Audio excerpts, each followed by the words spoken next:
तर विद्यार्थ्यांना एखाद्या स्पेशल आणि फ्रेश या सुपर क्लासमध्ये सर्वांचेच रोजच्यासारखेच मनापासून स्वागत आहे. सुपर क्लासमध्ये आज आपण या ठिकाणी मुंबई उच्च न्यायालय भरतीसाठी अतिशय महत्त्वाचे असणारे जनरल नॉलेज पाहणार आहोत, कव्हर करणार आहोत. सर्वांनीच या सुपर क्लासला काय करायचं आहे, सुरूपासून शेवटपर्यंत नक्कीच पाहायचं आहे. तसेच विद्यार्थ्यांनो, आपल्या सर्वांसाठी अतिशय महत्त्वाची आणखी एक सूचना म्हणजे काय आहे, की मुंबई उच्च न्यायालय भरती स्पेशल असलेले आपण 555 पेजेसचे एक PDF तयार केलेली आहे. या PDF मधील खूप सारे क्वेश्चन्स येतील या ठिकाणी आणि या कारणास्तव मी तुम्हाला सर्वांना रिक्वेस्ट करू इच्छितो की जर तुम्ही इच्छुक असाल हे PDF घेण्यासाठी, जर तुम्ही फॉर्म भरला असाल तर नक्कीच घ्यायचा आहे. जर हा सुपर क्लास पाहून तुम्ही PDF घेत असाल तर 250 मध्ये आपल्याला मिळत आहे, नाही तर तुम्हाला ते 300 ते 350 ला पडणार आहे. तर ही संधी मिस नाही करायची आहे. घेणारे इच्छुक विद्यार्थी काय करतील, या नंबरवर विद्यार्थ्यांना कॉल नाही करायचा आहे, व्हॉट्सअप करण्याची सर्वांना रिक्वेस्ट आहे. तसेच सुपर क्लासला एक लाईक व चॅनलला सबस्क्राईब अशाच प्रकारची स्पेशल सुपर क्लास पाहण्यासाठी नक्कीच करायचं आहे. चला मग सुपर क्लासला सुरुवात करूया. सर्वात पहिला जो प्रश्न आहे तो कव्हर करूया. तर प्रश्नात विचारलेले की मुंबई उच्च न्यायालयाचे सर्किट बेंच म्हणून पुढीलपैकी कोण काम करते? काय विचारलेलं आहे? सर्किट बेंच म्हणून कोण करते? पणजी, कोल्हापूर, नागपूर किंवा सोलापूर? तर या ठिकाणी विद्यार्थ्यांनो, कोल्हापूर जे आहे मुंबई उच्च न्यायालयाचे सर्किट बेंच म्हणून कार्य पाडते हे लक्षात घ्यायचं आहे. प्रश्न दुसरा कव्हर करूया. तर विचारलेलं मुंबई उच्च न्यायालयाचे खंडपीठ जे आहे छत्रपती संभाजीनगर आहे, ते सर्वांनाच माहित आहे. तर कोणत्या विभागात येते ते आपल्याला सांगायचं आहे. छत्रपती संभाजीनगर कोणत्या विभागात येते? अमरावती, विदर्भ, नागपूर किंवा मराठवाडा? तर मराठवाडा विभागामध्ये विद्यार्थ्यांनो या ठिकाणी मुंबई उच्च न्यायालयाचे खंडपीठ असलेले छत्रपती संभाजीनगर येते.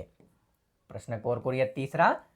मुंबई उच्च न्यायालयाची एकूण किती खंडपीठे आहेत ते सांगायचं आहे. सोपा प्रश्न आहे, तुम्हाला उत्तर असेल किती खंडपीठे आहेत? 2, 4, 3 किंवा खाली एक पर्याय आहे. तर एकूण 3 खंडपीठे आहेत विद्यार्थ्यांनो मुंबई उच्च न्यायालयाची. या ठिकाणी पणजी एक आहे, त्याच्यानंतर विद्यार्थ्यांनो सर्वांनाच माहित आहे छत्रपती संभाजीनगर, ठीक आहे. त्याच्यानंतर विद्यार्थ्यांनो या ठिकाणी नागपूर म्हणजे हे 3 खंडपीठ आहेत आणि सर्किट बेंच म्हणून आताच आपण पाहिलेलं आहे की कोण कार्य करते. प्रश्न चौथा. मुंबई उच्च न्यायालयाचे अधिकार क्षेत्र कोणाकोणासाठी आहेत? दिलेल्या पर्यायापैकी आपल्याला सांगायचं आहे. अधिकार क्षेत्र मुंबई उच्च न्यायालयाचे महाराष्ट्र, गोवा, वरील दोन्ही किंवा गुजरात? तर या ठिकाणी ऑप्शन्स मध्ये विद्यार्थ्यांनो योग्य राहील म्हणजेच 3 गोवा तसेच महाराष्ट्र या दोघांसाठी ही मुंबई उच्च न्यायालयाचे अधिकार क्षेत्र आहे. तसेच दादर नगर हवेली, दीव दमण यासाठी देखील विद्यार्थ्यांनो आहे. कव्हर करूया. प्रश्न या ठिकाणी 5वा. मुंबई उच्च न्यायालयाचे सर्वात जुने खंडपीठ कोणते? आता 3 खंडपीठ आहे, सर्वांनीच आपण म्हणजे कव्हर केलेलेच आहे 3 खंडपीठ, पण त्यापैकी सर्वात जुने आपल्याला विचारलेलं आहे की कोणतं आहे? पणजी, छत्रपती संभाजीनगर, नागपूर किंवा वरीलपैकी नाही? तर या ठिकाणी विद्यार्थ्यांनो नागपूर हे खंडपीठ जे आहे सर्वात जुने मुंबई उच्च न्यायालयाचे असलेले लक्षात येते. कव्हर करूया. प्रश्न 6वा. भारतामध्ये एकूण किती उच्च न्यायालय आहे ते सांगायचं आहे. उच्च न्यायालय किती आहेत भारतामध्ये? 27, 25 न्यायालय, 22 किंवा 26? तर 25 उच्च न्यायालयाचा समावेश विद्यार्थ्यांना या ठिकाणी आपल्या भारत देशामध्ये होतो हे आपल्याला कळते. आणि उरलेले राज्य कोणत्या न्यायालयासाठी दिलेली आहेत आपण पुढे कव्हर करूया. उरलेले राज्य म्हणजे ज्या राज्यामध्ये उच्च न्यायालय नाही ते. तर प्रश्न 7वा. मुंबई उच्च न्यायालयामध्ये एकूण किती न्यायाधीश आहेत ते सांगायचं आहे. एकूण किती न्यायाधीशांचा समावेश होतो? 70 न्यायाधीश, 80, 94 किंवा 50? तर 94 न्यायाधीशांचा समावेश जो आहे मुंबई उच्च न्यायालयामध्ये झालेला आहे. यातील विद्यार्थ्यांनो 71 जे न्यायाधीश आहेत ते कायमस्वरूपी आहेत. ते उरलेले या ठिकाणी किती? 23 हे विद्यार्थ्यांनो अतिरिक्त न्यायाधीश आहेत, हे लक्षात घ्यायचं आहे. प्रश्न 8वा कव्हर करूया. मुंबई उच्च न्यायालयाची स्थापना होऊन एकूण किती वर्षे पूर्ण झालेली आहेत ते विचारलेलं आहे. मुंबई उच्च न्यायालयाची स्थापना होऊन किती वर्ष झालीत एकूण? 150, 163, 140 किंवा 130? तर 163 वर्ष पूर्ण झालेली आहेत मुंबई उच्च न्यायालयाला स्थापन होऊन. प्रश्न 9वा कव्हर करूया. मुंबई उच्च न्यायालयाचे सध्याचे मुख्य न्यायाधीश पुढीलपैकी कोण आहेत? मुंबई उच्च न्यायालयाचे सांगायचे आहे. सध्याचे विचारलेले आहेत. तर श्री चंद्रशेखर, आलोक आराध, दीपंकर दत्ता, देवेंद्र कुमार? तर ते व्यक्ती आहेत श्री चंद्रशेखर. यांनी विद्यार्थ्यांनो आताच काहीच महिन्यापूर्वी जे आहे पद ग्रहण केलेले लक्षात येते. प्रश्न 10वा, उच्च न्यायालयाचे न्यायाधीश वयाच्या कितव्या वर्षीपर्यंत पदावर राहू शकतात? सोपा प्रश्न आहे, महत्त्वाचा पण आहे. तुम्हाला उत्तर येत असेल तर नक्कीच कमेंट करायचं आहे. चला, किती वर्षापर्यंत राहू शकतात? 60, 65, 62 किंवा 50? तर वयाच्या 62व्या वर्षापर्यंत उच्च न्यायालयाचे न्यायाधीश जे आहे विद्यार्थ्यांनो आपल्या पदावर राहू शकतात. कव्हर करूया प्रश्न 11वा. मुंबई उच्च न्यायालयाची स्थापना कोणत्या वर्षी झालेली आहे? आता मुंबई उच्च न्यायालयाला स्थापन होऊन 163 वर्ष झालेली आहेत, आपण कव्हर केलेली आहे. आता विचारलेलं आहे की स्थापना कोणत्या वर्षी, कोणत्या दिवशी झालेली होती? 14 ऑगस्ट 1963, 1967, 1960 किंवा 1962? तर या ठिकाणी पर्याय थोडेसे गलत झालेले आहेत, माफ करायचं आहे. तर विद्यार्थ्यांनो स्थापना कधी झालेली होती? 14 ऑगस्ट 1800 विद्यार्थ्यांनो 62, 1862, 1800च्या ऐवजी आपण 1900 या ठिकाणी गलतीने झालेला आहे. तर या ठिकाणी स्थापना हा दिवस आहे. कव्हर करूया पुढचा प्रश्न. तर विचारलेला आहे की भारतातील सर्वात जुने उच्च न्यायालय कोणते आहे? सर्वात जुने उच्च न्यायालय सांगायचं आहे भारतातील. मुंबई, कलकत्ता, मद्रास किंवा वरील नाही? तर विद्यार्थ्यांनो कलकत्ता हे उच्च न्यायालय जे आहे सर्वात काय आहे, जुने उच्च न्यायालय आहे. आणि जर आपण पाहिलं तर या न्यायालयाची स्थापना कधी झालेली होती, तर तेच वर्ष आहे 1862. याची स्थापना कधी झालेली होती, याचे तेच वर्ष आहे 1862. पण काय आहे, याचे जरी पाहिलं तर आपण आताच कव्हर केलेले आहे 1862च आहे. पण सर्वात प्रथम जे आहे कलकत्ता स्थापन झालेले होते, त्याच वर्षी मुंबई आणि मद्रास दोघेही स्थापन झालेले आहेत, पण ते त्याच्यानंतर झालेले. कव्हर करूया प्रश्न 13वा. तर भारतातील सर्वात शेवटी स्थापन झालेले उच्च न्यायालय पुढीलपैकी कोणते आहे, जे की सर्वात शेवटी स्थापन झालेले आहे? तर ऑप्शन्समध्ये आंध्र प्रदेश न्यायालय, गुवाहाटी, कलकत्ता किंवा वरील नाही? तर आंध्र प्रदेश न्यायालय जे उच्च न्यायालय जे आहे भारतामध्ये सर्वात शेवटी स्थापन झालेले उच्च न्यायालय आहे, हे लक्षात येते. प्रश्न 14वा कव्हर करूया. विचारलेलं विद्यार्थ्यांनो की भारतामध्ये एकूण किती राज्यात उच्च न्यायालय नाही ते सांगायचं आहे. आपण 25 कव्हर केलेले आहे, तर किती मध्ये नाही ते सांगायचं आहे. 5, 4, 3 किंवा या ठिकाणी 2? तर विद्यार्थ्यांनो 4 या ठिकाणी राज्यामध्ये उच्च न्यायालय नाही. कोणते आहे ते राज्य विद्यार्थ्यांनो? तर आहे अरुणाचल प्रदेश, त्याच्यानंतर नागालँड, त्याच्यानंतर विद्यार्थ्यांनो मिझोरम, त्याच्यानंतर गोवा. हे आहे विद्यार्थ्यांनो ज्यामध्ये नाही आहे.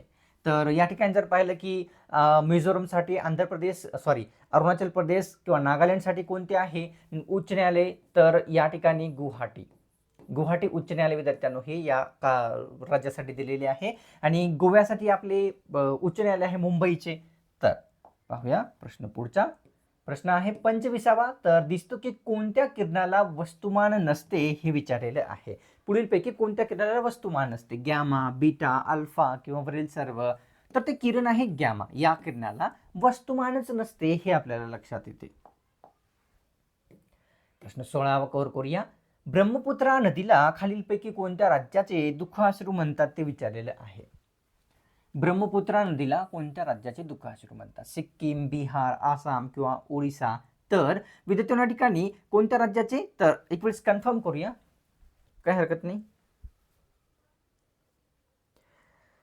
चला, ओके, बरोबर आहे. आसामचे दुःखाश्रू विद्यार्थ्यांनो ब्रह्मपुत्रा नदीला म्हणतात, हे आपल्याला सर्वांना लक्षात येते. प्रश्न 17वा. मानवी शरीरातील ब्लड बँक पुढीलपैकी कशास म्हणतात ते विचारलेलं आहे. मानवी शरीरातील ब्लड बँक, प्लीहा, जठर, फुफ्फुस किंवा हृदय? तर प्लीहाला विद्यार्थ्यांनो मानवी शरीरातील काय म्हणतात? तर ब्लड बँक म्हणून ओळखली जाते, हे कळते. कव्हर करूया प्रश्न 18वा. मोरणा धरण अकोला तालुक्यातील कोणत्या अकोला तालुक्यातील कोणत्या ठिकाणी येते ते सांगायचं आहे. या ठिकाणी जिल्हा वर्डालेला आहे, माफ करायचं आहे. अकोला जिल्ह्यातील अकोला तालुक्यातील कोणत्या ठिकाणी कोणते? तर मोरणा धरण येते ते विचारलेलं आहे. अकोट, बालापूर, पतूर किंवा बारसी, टाकळी? तर या ठिकाणी विद्यार्थ्यांनी योग्य राहील आपल्या समोर 3 म्हणजे पतूर या ठिकाणी, अकोला तालुक्यातील पतूर या ठिकाणी ते येते, हे लक्षात घ्यायचं आहे. प्रश्न 19वा. खालीलपैकी कोणती कादंबरी ग दि माडगुळकर यांची आहे ते सांगायचं आहे. लक्षात घ्या, ग दि माडगुळकर यांच्याविषयी आहे. मंतरलेले दिवस, गीत गोपाळ, गीता रामायण, वरीलपैकी सर्व? तर ऑप्शन्समध्ये 4 योग्य राहील विद्यार्थ्यांनो. म्हणजेच काय, गीत रामायण, गीत गोपाळ, मंत्रलेले दिवस हे सर्व जे विद्यार्थ्यांनो कादंबरी आहेत ग दि माडगुळकर यांच्या आहेत हे कळते. प्रश्न 20वा कव्हर करूया. महानिर्वाण या प्रसिद्ध पुस्तकाचे लेखक पुढीलपैकी कोण आहेत? पुस्तकाचं नाव महानिर्वाण हे पुस्तक आहे. विजय भाटकर, बाळकृष्ण जाधव, सतीश आळेकर किंवा वरील नाही? तर सतीश आळेकर यांनी लेखक म्हणजेच महानिर्वाण पुस्तकाचे आहेत हे लक्षात येते.